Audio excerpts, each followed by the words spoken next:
আল্লাহ সুবহানাহু ওয়া তাআলা এই মাসে 6 দিনে পৃথিবীকে সৃষ্টি করেছেন। জোরে বলুন তো, আল্লাহ এই পৃথিবীকে কোন মাসে সৃষ্টি করেছেন? শাওয়াল মাস।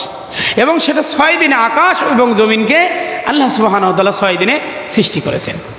আল্লাহ রাসূল সাল্লাল্লাহু আলাইহি সাল্লাম বলেন যে আমার কোন উম্মাত যদি এই মাসে 6টি রোজা রাখে, তাহলে সে আল্লাহ যে এই জগৎকে সৃষ্টি করেছেন, এই আসমান জমিনকে সৃষ্টি করেছেন, প্রত্যেকটা জীব, প্রত্যেকটা বস্তুর পরিবর্তে এক একটা করে সব আল্লাহ দান করবেন। মাখলুকাত কতগুলো আছে? বেগাইরি হিসাব। এর কোনো সংখ্যা আমাদের আসলে জানা নাই যে আসলে মাখলুকাত কতগুলো। তো আপনার আমার আমল নামার ভিতরে এই 6 রোজার ফজিলতে, এটা একটা হাদিস বলছি, আল্লাহ রাসূল বলছেন যে সমস্ত বস্তুর সংখ্যায় সংখ্যক সব আল্লাহ সুবহানাহু ওয়া তাআলা তোমার আমল নামার মধ্যে দান করে দেবে। এবং আল্লাহ সুবহানাহু ওয়া তাআলা অত পরিমাণ গুনাহ তোমার আমল নামা থেকে কেটে দেবে। ইন্নাল হামদালিল্লাহ নাহমাদুহু ওয়া নাস্তাঈনুহু ওয়া নাস্তাগফিরুহু ওয়া নু'মিনু বিহি ওয়া নাতাওয়াক্কালু আলাইহি ওয়া নাউযু বিল্লাহি মিন শুরুরি আনফুসিনা মান ইয়াহদিহিল্লাহু ফালা মুদিল্লা লাহু ওয়া মান ইউদ্লিলহু ফালা হাদিয়া লাহু ওয়া আশহাদু আল লা ইলাহা ইল্লাল্লাহু ওয়াহদাহু লা শারীকা লাহু ওয়া আশহাদু আন্না সাইয়্যিদানা ওয়া হাবিবানা ওয়া মাওলানা মুহাম্মাদান আবদুল্লাহি ওয়া রাসূলুহু আল্লাযী আরসালাহু বিল হাক্কি বাশীরান ওয়া নাযীরা ওয়া দাঈয়ান ইলাল্লাহি বিইذনিহি ওয়া সিরাজান ওয়া কমারান মুনীরা।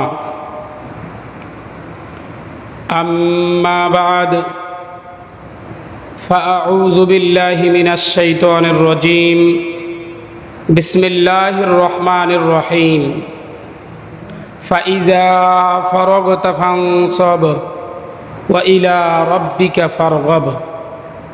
আমানতু বিল্লাহি ওয়া ক্বালা রাসূলুল্লাহি সাল্লাল্লাহু আলাইহি ওয়াসাল্লাম মান সামা রমাদানা সুম্মা আতবাআহু সিত্তাম মিন শাওয়াল কানা কাসিয়ামিদ দাহরি কুল্লিহি। রাওয়াহু মুসলিম আও কামা ক্বালা আলাইহিস সালাতু ওয়াসসালাম। মুহতারাম মুসাল্লিন ইকরাম, ফাইজা ফারাগতা ফানসাব 7 নম্বর আয়াত। 8 নম্বর আয়াতে বলেছেন ওয়া ইলা রাব্বিকা ফারগাব। উলামা ইকরামগণ এই 2 আয়াতের বিভিন্ন তাফসির করেছেন। তার মধ্যে একটা গুরুত্বপূর্ণ তাফসির হলো এটা, আল্লাহ সুবহানাহু ওয়া তাআলা এই আয়াতে বোঝাতে চাচ্ছেন যখন ফরজ কোনো ইবাদত থেকে তোমরা অবসর হয়ে যাও, এখন তোমরা কঠিন সাধনায় নফল ইবাদতে লেগে যাও। সুবহানাল্লাহ বলেন না? তো মাহে রমাদানুল মুবারক আমাদের জন্য কি ফরজ সাধনা ছিল, ফরজ ইবাদত। 5টি স্তম্ভের অন্যতম মাহে রমাদান ছিল, আমরা সেটা পেরিয়ে এসেছি। এই আয়াত আমাকে নির্দেশনা দিচ্ছে যে এখন তোমরা নফল ইবাদতে লেগে যাও, কঠিন সাধনা করো নফল ইবাদতের জন্য।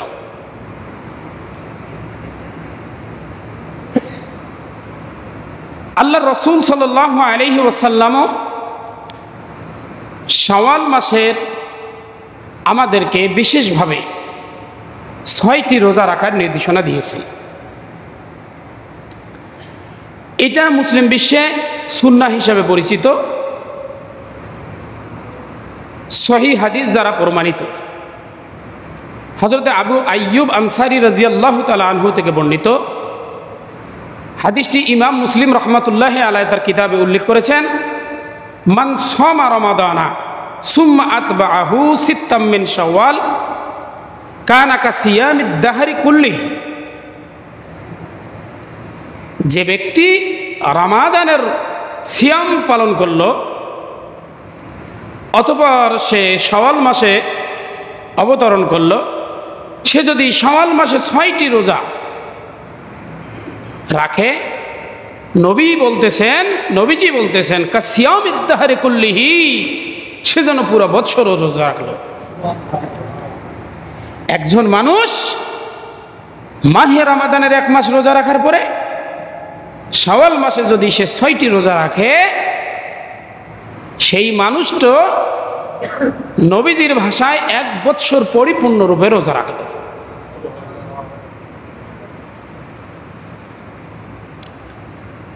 আল্লাহু আকবার। শাওয়াল মাসের অনেক ফজিলত আছে এই মাসটার মধ্যে। এই মাসটা হজ এবং রমজানের মধ্যবর্তী অবস্থান করছে। হজের প্রিপারেশন নেওয়ার জন্য, পূর্ব প্রস্তুতি নেওয়ার জন্য এই মাস। সেই সাথে দেখেন মাহে রমাদানুল মুবারকের পরে যে আমরা উৎসবটা পাই, 1 মাস রোজা রাখার কারণে আল্লাহ শুকরিয়া করার জন্য যে উৎসবটা আমরা পাই, যেটাকে কি বলি আমরা? ঈদ উল ফিতর। এই ঈদ উল ফিতর এই মাসের 1ম তারিখে, এই মাসের 1ম তারিখে। এই মাসের শাব্দিক অনেক অর্থ, প্রায় শতাধিক অর্থ আছে। শাওয়াল শব্দটার শতাধিক অর্থ আছে। পূর্ণতা, অতি উত্তম, উন্নত করা, উচ্চ আসন, মর্যাদা সম্পন্ন, এই সব অর্থ ব্যবহার হয় শাওয়াল শব্দের অর্থ। তো নবীজি কি বলেন? যে ব্যক্তি শাওয়াল মাসে 6টি রোজা রাখবে সে যেন পুরো বছর রোজা রাখলো। কিভাবে পুরো বছর রোজা রাখলো? এখানে আমাদের সালাফগণ কিছু জ্যামিতিক ব্যাখ্যা প্রদান করেছেন, কিছু হিসেব কিতাব দিয়েছেন, যেটা ব্যাখ্যা হতে পারে। যেমন আমাদের সালাফগণের ভিতরে কেউ কেউ বলেছেন যে আল্লাহ সুবহানাহু ওয়া তাআলা সূরা আনআমের মধ্যে বলেছেন যে আমি আল্লাহ সুবহানাহু ওয়া তাআলা আমার বান্দা যখন কোনো নেক আমল করে আমি ওই নেক আমলকে কমপক্ষে 10 গুণ বৃদ্ধি করে দেই। ফালাহু আশরু আমসালিহা। কত গুণ বৃদ্ধি করে দেই? 10 গুণ বৃদ্ধি করে দেই। এই থেকে একটা অঙ্কে দাঁড় করিয়েছেন মুরব্বীরা, দাঁড় করে বলেছেন যে এই যে 30 10 300, 30 10 300 দিন আপনি রোজা রাখলেন। একটা সিয়াম যদি কমপক্ষে 10 দিন হয়, একদিন যদি কমপক্ষে 10 দিন হয়, তাহলে 30 10 300 হইল। আর চাঁদের গণনা হিসাবে 354 বা 55 বা আমাদের স্বাভাবিক হিসাবে 360 সর্বোচ্চ একটি বছর হয়। আল্লাহ রাসূল সাল্লাল্লাহু আলাইহি সাল্লামের এই যে দেওয়া রোজাটা একটা অঙ্কের সাথে মিলে যায়, একটা হিসাবের সাথে মিলে যায়। কেন উনি 8টি রোজার কথা বললেন না? কেন উনি বললেন না যে মাহে রমজান পুরো মাস রোজা রেখেছেন আর শাওয়াল মাসে অর্ধেকটা রোজা দাও, বা সুলুস করো, 3 ভাগের 1 ভাগ রোজা দাও? তাছাড়া উনি 3 রোজার কথাও বলতে পারতেন, অথবা বলতে পারতেন যে অন্যান্য মাসে যেমন আইয়ামে বীজের রোজা সেটা গুরুত্ব দাও। এই সমস্ত কথা না বলে উনি একটা সংখ্যা নির্ধারণ করে দিয়েছেন। নবীজি একটা সংখ্যা নির্ধারণ করেছেন 6টা। এই 6 সংখ্যাটাকে উলামা একরাম ব্যাখ্যা করে দেখেন যে এখানেও যদি 6 10 কত হয়? 60, আর ওখানে 300, কত হইল? 360। 1 বছর রোজা রাখলে যেই সব হয়, এই মাহে রমাদানুল মুবারক পরবর্তী শাওয়াল মাসে 6টি রোজা রাখলে আল্লাহ সুবহানাহু ওয়া তাআলা পুরো বছর আপনাকে সাইমিন, রোজাদার হিসাবে গণ্য করবেন। জোরে কোন সুবহানাল্লাহ।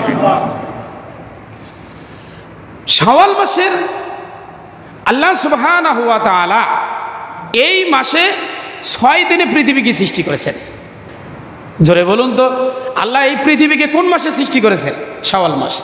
এবং সেটা 6 দিনে আকাশ এবং জমিনকে আল্লাহ সুবহানাহু ওয়া তাআলা 6 দিনে সৃষ্টি করেছেন। আল্লাহ রাসূল সাল্লাল্লাহু আলাইহি সাল্লাম বলেন যে আমার কোন উম্মাত যদি এই মাসে 6টি রোজা রাখে তাহলে সে আল্লাহ যে এই জগৎকে সৃষ্টি করেছেন, এই আসমান জমিনকে সৃষ্টি করেছেন, প্রত্যেকটা জীব, প্রত্যেকটা বস্তুর পরিবর্তে এক একটা করে সব আল্লাহ দান করবেন। মাখলুকাত কতগুলো আছে? বেগাইরি হিসাব। এর কোনো সংখ্যা আমাদের আসলে জানা নাই যে আসলে মাখলুকাত কতগুলো। তো আপনার আমার আমল নামার ভিতরে এই 6 রোজার ফজিলতে, এটা একটা হাদিস বলছি, আল্লাহ রাসূল বলছেন যে সমস্ত বস্তুর সংখ্যায় সংখ্যক সব আল্লাহ সুবহানাহু ওয়া তাআলা তোমার আমল নামার মধ্যে দান করে দেবে। এবং আল্লাহ সুবহানাহু ওয়া তাআলা অত পরিমাণ গুনাহ তোমার আমলনামা থেকে কেটে দেবেন, হাদিসের অনুবাদ। অনেক ফজিলত রাখে এই রোজা। শাওয়াল মাসে আরো অনেক গুরুত্বপূর্ণ কাজ আঞ্জাম দিতে হয়। দেখেন, বিয়ে শাদী সারা বছর করা যায়, বিয়ে শাদী সারা বছর করা যায়। এখানে আমাদের মাঝে কিছু কুসংস্কার আছে। যেমন অনেকেই আমরা ভাবি যে জিলহাজ মাসে ছেলে মেয়েদের বিবাহ পড়ানো যাবে না। হ্যাঁ, কেন? কেউ কেউ বলে এটা খুনিয়া মাস। নাউজুবিল্লাহ, একটু পরে নেন, নাউজুবিল্লাহ।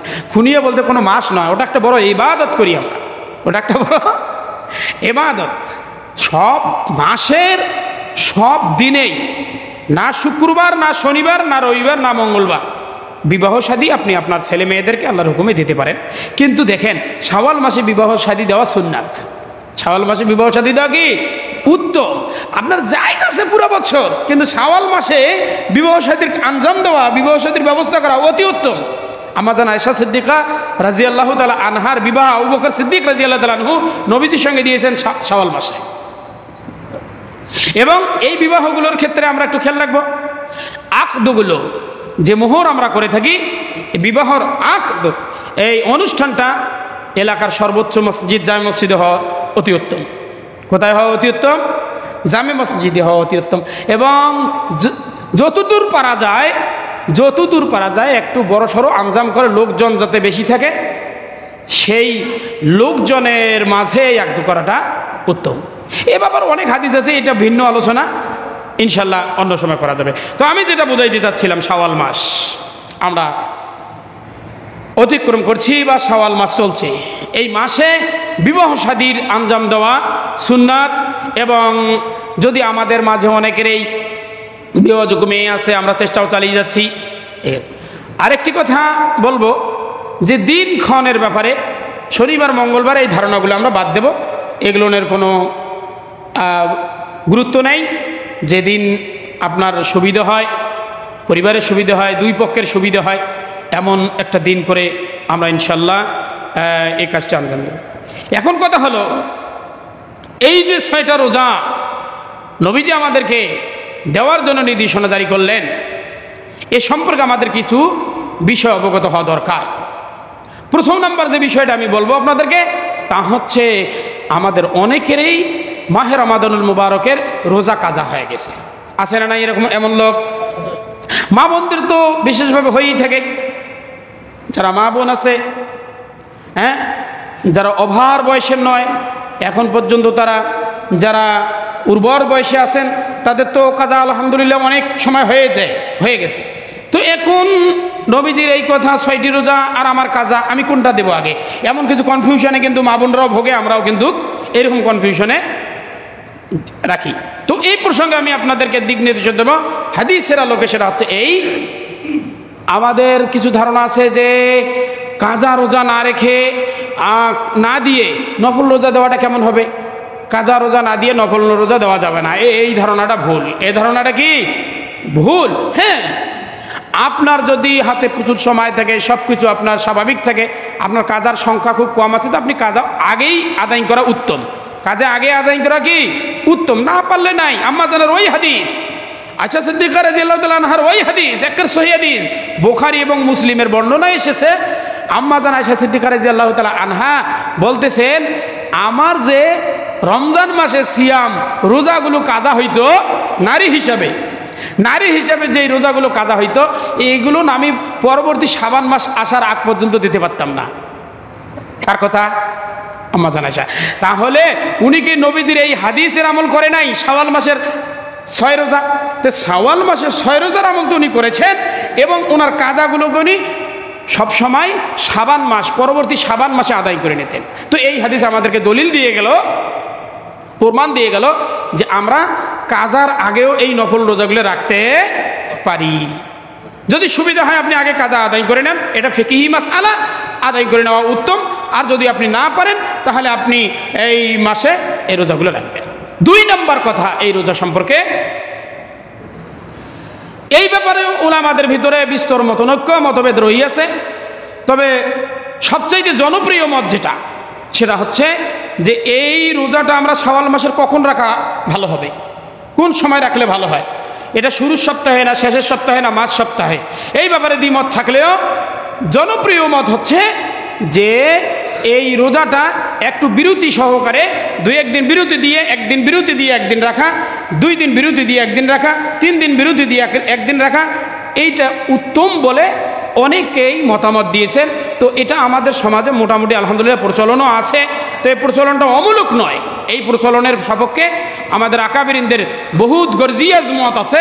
তো আমরা এইভাবে এই রোজাগুলো ইনশাআল্লাহ পালন করতে পারি। আর আরেকটি বিষয় হচ্ছে শাওয়ালের এই 6টি রোজা প্রসঙ্গে আমাদের আরও কিছু জানা দরকার। সে হচ্ছে যেমন মাহে রমাদানুল মুবারকের ফরজ রোজাগুলো রাখতে সেহরি করা সুন্নত, এই শাওয়ালের 6 রোজায়ও সেহরি করা সুন্নাত। আমরা শাওয়ালেরও রোজা রাখার জন্য সেহরি করব। যদি না করেন সেহরি, কেউ রোজা রাখতে পারবেন, তবে সুন্নতের একটা আমল আপনার হাতছাড়া হয়ে যায়। যতটুকু পারেন আপনি সেহরি করেন। যদি খাওয়ার এনার্জি না থাকে, রুচি না থাকে, সেক্ষেত্রে আপনি 2 একটা খেজুর খাইতে পারেন বা চা চক্কর করতে পারেন। এভাবে করে আপনি একটা আমল মনে করেন, এটা শুধু খাওয়া নয়, সেহরিটাকে আপনি শুধু খাওয়া মনে করে এটা খাওয়ার, যেমন আমরা লাঞ্চ খানা খাই, রাতে খানা খাই, সকালে নাস্তা খাই, এটাকে আমরা ইবাদতের ভারে অতবার ভাবি না, মানে ইবাদতের মন মানসিকতা নিয়ে ভাবি না, এটা খাওয়ার মন মানসিকতা নিয়ে ভাবি। জোরে বলেন ঠিক না বেঠিক? কিন্তু সেহরিটাকে শুধু খাওয়ার মন মানসিকতা নিয়ে ভাবলে হবে না, এটা একটা ইবাদত ভাবতে হবে আপনাকে।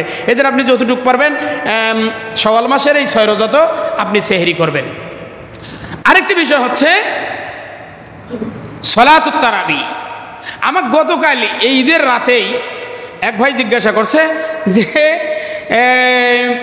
আমরা তো রমজান মাসের রোজাগুলো রাখলাম এবং তারাবিও আদায় করলাম, তো শাওয়াল মাসে যে 6 রোজা আছে এটা তারাবি কেমনে হবে, আর পড়াইবে বা কোন হুজুর? হ্যাঁ ভাই, আসলে রোজা আর তারাবি এক জিনিস নয়। রোজা থাকলে তারাবি পড়তে হয়, ব্যাপারটা এমন নয়। তারাবি হচ্ছে মাহে রমাদানুল মুবারকের রাতের ইবাদত। কিসের ইবাদত? রাতের ইবাদত। ওটা মাহে রমাদান, একটা মাসের সাথে, বিশেষ করে একটা মাসের সাথে রাতের ইবাদত, রাতের সালাত। ওটা কেউ যদি মাহে রমাদানুল মুবারকে তারাবি না পড়তো তার রোজা হতো, আবার কেউ যদি রোজা না রাখতো আবার তারাবি পড়তো, তার তারাবি সব হইতো। আমি কি ব্যাপারটা ক্লিয়ার বুঝাইতে পারছি? এটি একটি স্বাতন্ত্রিক ইবাদত। আর নফল কোনো সিয়ামের জন্য বা যে কোনো রোজার জন্য, যে আপনি তো মান্যতের রোজা রাখলে সেই রোজাটা কি হবে বলেন তো? মানে যদি আপনি মান্যতের রোজা রাখেন, এটা কি হবে? এটা তো ওয়াজিব রোজা হয়ে যাবে, ফরজ। এটা তো একটা ফরজ ইবাদত মনে করেন। এই রোজা রাখলেও আপনাকে তারাবি পড়া লাগতেছে না, তাহলে রোজা ফরজ হলে তারাবি হয়? ব্যাপারটা এমন নয়। তারাবি হয় মাহে রমাদানুল মুবারকে, তারাবি অন্য কোনো মাসে হয় না। তো 6টি রোজা তারাবি ছাড়াই আমরা ইনশাল্লাহ পালন করব। আরেকটি বিষয় আমাদের মাঝে ভুল প্রচলন আছে, এ কথাগুলো মনে রাখি, কুসংস্কারের মধ্যে পড়ে। অনেক ভাইদের কাছে, মুরব্বীদের কাছে, বিশেষ করে বয়স্ক বাবাজিরা যারা আমাদের আছে, তাদের জবান থেকে এই কথাগুলো বেশি শোনা যায় যে এই শাওয়াল মাসে 6টা রোজা হলো সাক্ষী রোজা। এরকম কথা প্রচলন আছে। কি রোজা? এটাকে সাক্ষী রোজা বলা হয়। কেন তারা সাক্ষী রোজা বলে জানেন? যে আপনি যে 1 মাস রোজা রেখেছেন মাহে রমাদানুল মুবারকে, আপনি যে 1 মাস রোজা রেখেছেন, সিয়াম ব্রত পালন করছেন, এইটা তো আল্লাহর কাছে সাক্ষী দেওয়ার আর কোনো আপনার এও নাই। এই এও নাকি এই 6 রোজা না, এমন কোনো ধারণা ইসলাম আমাদেরকে দেয় নাই, আর এমন কোনো কথা আমরা ইসলামের মধ্যে পাইনি। সাক্ষী রোজা বলতে কোনো প্রকার শব্দ ইসলামের মধ্যে নাই। এটা সুন্নাত রোজা। জোরে বলেন এটা কি রোজা? আরো জোরে বলেন এটা কি রোজা? সুন্নাত রোজা। সাক্ষী রোজা বলতে কোনো জিনিস নাই। প্রিয় মুসলিম ভাইরা, এই ছিল মোটামুটি আমাদের শাওয়াল মাসের রোজা কেন্দ্রিক। তো আমরা আমাদের সর্বাত্মক চেষ্টা করব ইনশাল্লাহ এই মাসের মধ্যেই এই রোজাগুলো রাখার জন্য। এর ফজিলত ইনশাল্লাহ আমি আপনাদের কাছে উপস্থাপন করলাম স্বল্প পরিসরে। এক তো যদি আপনি এই 6টি রোজা রাখতে পারেন, তাহলে আপনি পুরা 1 বছর রোজাদার হিসেবে আল্লাহর কাছে পরিচিতি লাভ করলেন। 2 নাম্বার যেটা নবীজির ওই হাদিস, আসমান জমিনকে এই মাসে আল্লাহ সৃষ্টি করেছেন 6 দিনে। এই 6টা রোজা যদি রাখেন, তাহলে প্রত্যেকটা বস্তু অঙ্কে আপনি এই রোজা রাখার সব আপনার আমলনামার মধ্যে আল্লাহ সুবহানাহু ওয়া তাআলা দান করবেন, এবং এই সংখ্যক পরিমাণ গুনাহ আপনার আমলনামা থেকে কেটে দেবেন কে? আল্লাহ সুবহানাহু ওয়া তাআলা আমি এই বিষয়টায় কুরআনুল কারীমের ওই আয়াত থেকে বোঝানোর চেষ্টা করতেছি, ফাইজা ফারাগতা ফানসাব ওয়া ইলা রাব্বিকা ফারগাব। যখন তুমি কোনো ফরজ ইবাদত থেকে, ফরজ কর্ম থেকে অবসর হও, এখন তুমি অলসতা বসেতে পড়ে থাকো না, শয়তান তোমাকে পদচ্যুত করবে, শয়তান তোমাকে পথভ্রষ্ট করে দেবে, এজন্য তুমি কঠোর সাধনায় লেগে যাও এবং কি করো, নফল ইবাদতের মাধ্যমে তুমি তোমার রবের সান্নিধ্য অর্জন করো, তুমি তোমার রবের নৈকট্য অর্জন করো। অর্থাৎ এক মাস যে আমরা কঠোর পরিশ্রম করলাম, এক মাস যে আমরা ফরজ সিয়াম পালন করলাম, এখন কিন্তু আমাদের আর বসে থাকা যাবে না, অলসতা করা যাবে না, আমাদেরকে নফল ইবাদতে লেগে যেতে হবে। সেটাই নবীজি একটা উপস্থাপন করেছেন যে শাওয়াল মাসের 6টা রোজা, এটাও তারই একটা অংশ। আর আমি আপনাদের প্রায় বলে থাকি যে আমরা যে অভ্যস্ত হয়েছি মাহে রমাদানুল মুবারকে, যতটুক সালাতে অভ্যস্ত হয়েছি, নফল সালাত কিছু না কিছু আমরা পড়েছি, অবশ্যই কিছু না কিছু পড়েছি, কিছু না কিছু তেলাওয়াত করেছি। তা এই তেলাওয়াতগুলো যেন বন্ধ না হয়ে যায়, আমাদের সালাতগুলো যেন ছুটে না যায়। হ্যাঁ, রোজা রাখার অভ্যাস তো আমরা মাঝে মাঝে রোজাগুলো রাখবো, নফল রোজাগুলো রাখবো, বিশেষ করে সাপ্তাহিক আইয়ামে বীজের রোজা এবং আপনার প্রতি সপ্তাহে 2-1টি রোজা, না পারলে একটা রোজা, এরকম আমরা রোজাও রাখবো, রোজার আমলটা চালু রাখবো। আর তেলাওয়াত সবাই ইনশাল্লাহ চালু রাখবো। বিশেষ করে তেলাওয়াতের অনেক ফজিলত। আমরা আমাদের কুরআনুল কারীম এই রমজান মাসে যে পরিচ্ছন্ন পরিষ্কার করেছি, গ্লাভ টোলাপগুলো সুন্দর করে ঝকঝকে করেছি, এটা যেন আবার আমরা মাকড়সার জন্য ছেড়ে না দেই, আমরা পোকামাকড়ের জন্য ছেড়ে না দেই, আমরা এটার যত্ন সহকারে আমল করব। 1 পৃষ্ঠে হোক, হ্যাঁ, হাফ পৃষ্ঠে হোক, যতটুক পারি আমরা প্রতিদিন আমল করব। আল্লাহ আমাদের সবাইকে আমল করার তৌফিক দান করুক, আমিন। আমি পরিশেষে আপনাদেরকে বলবো যে আমরা যে 1 মাস রোজা রাখলাম, আল্লাহর দরবারে আমরা বেশি বেশি করে দোয়া করব। আল্লাহ পাক রব্বুল আলামিন যেন আমাদের এই রোজাগুলোকে কবুল করে নেয়, আর আমাদের প্রত্যেকটি ইবাদত বন্দেগী যদি যেন আল্লাহ পাক রব্বুল আলামিন কবুল করে নেয়। আর সামনে রোজা, সামনে সিয়াম, জানি না আমরা আবার একত্রিত হতে পারবো কি না। দোয়া করি আপনাদের জন্য, আমি দোয়া করি, আমার জন্য আপনারাও দোয়া করেন। আল্লাহ পাক যেন আমাদেরকে আবারও এই মহা নিয়ামত মাহে রমাদানুল মুবারক আমাদের জীবদ্দশা আমাদের আবারও দান করেন, আমরা যেন সেটা পৌঁছতে পারি। আল্লাহর কাছে দোয়া করি, আল্লাহ কবুল করুক, আমিন। ওয়া আখিরু দাওয়ানা আলহামদুলিল্লাহি রাব্বিল আলামিন।